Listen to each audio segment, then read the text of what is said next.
Bharatiya Samaj party के अध्यक्ष ओम प्रकाश राजभर ने एक बार फिर से उत्तर प्रदेश की योगी सरकार पर हमला बोला है। उन्होंने योगी सरकार पर आरोप लगाते हुए कहा कि प्रदेश में गुंडा राज कायम है, हत्या और लूट चरम पर है। उन्होंने मोदी सरकार पर तंज कसते हुए कहा कि जो लोग विश्व गुरु बनाने की बात करते थे, अब वो आत्मनिर्भर बनने के लिए कह रहे हैं। गरीबों को नवम्बर तक मुफ्त राशन देने वालों पर भी उन्होंने सवाल उठाए हैं। उन्होंने कहा कि बीजेपी अपने लोगों को राशन देने के लिए ये स्कीम लेकर आई है। उन्होंने कहा कि पेट्रोल और डीजल का दाम बढ़ाकर जनता को लूटा जा रहा है। उन्होंने कहा कि पहले योगी आदित्यनाथ सही बोलते थे, लेकिन अब गुजरात की झूठ पार्टी के साथ हो गए हैं। सवाल करते हुए कहा कि वाराणसी में एक भी व्यक्ति को सरकारी नौकरी नहीं मिली। ओपी राजभर ने अखिलेश यादव को जन्मदिन की बधाई दी। उन्होंने कहा कि मैं कामना करता हूं कि अखिलेश यादव का अहंकार जल्द ही टूटे। कि देश के प्रधानमंत्री जी ने वादा जो किया था, वो सबको जिंदा खाली रखना चाहते हैं।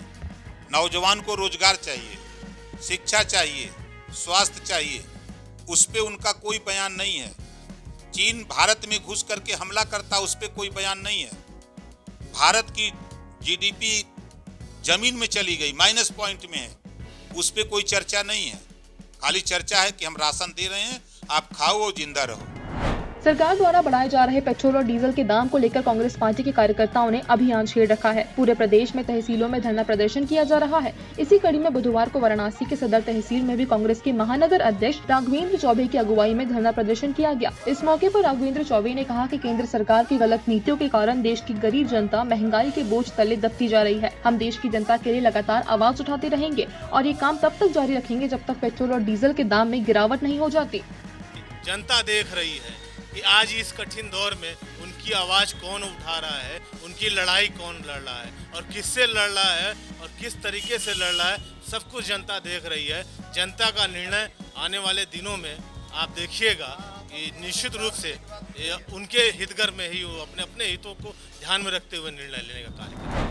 वाराणसी में वृक्षारोपण अभियान की शुरुआत हो गई है। जिलाधिकारी कौशल राज शर्मा ने बेटाबर और भदवड़ गांव से अभियान का आगाज किया है। उन्होंने ग्राम पंचायत भदवड़ के प्राथमिक विद्यालय में लंगड़ा आम, नीम व मौसमी के पेड़ लगाकर इसकी शुरुआत की है। जिलाधिकारी ने वहां मौजूद ग्रामीणों को भी अमरूद, आंवला, सागौन इत्यादि के पेड़ देकर उनसे अपने घरों पर भी वृक्षारोपण करने की अपील की है। प्राथमिक विद्यालय के प्रधानाचार्य द्वारा विद्यालय में वृक्षारोपण और अन्य गतिविधियों के बारे में विस्तार से बताया गया। प्रधानाचार्य ने बताया कि कक्षा में पंखों की आवश्यकता है, जिस पर जिलाधिकारी ने अपनी तरफ से 6 पंखे देने को कहा है।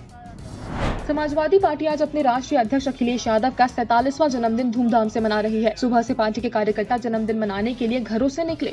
धर्मनगरी वाराणसी में भी, काशी में भी धूमधाम से अखिलेश यादव का जन्मदिन मनाया गया। इस मौके पर सपा कार्यकर्ताओं ने वैदिक मंत्रोच्चारण के साथ हवन पूजन किया। कार्यकर्ताओं ने अखिलेश यादव की दीर्घायु की कामना की। इसके साथ ही कोरोना जैसी महामारी से बचाव के लिए भी भगवान से प्रार्थना की।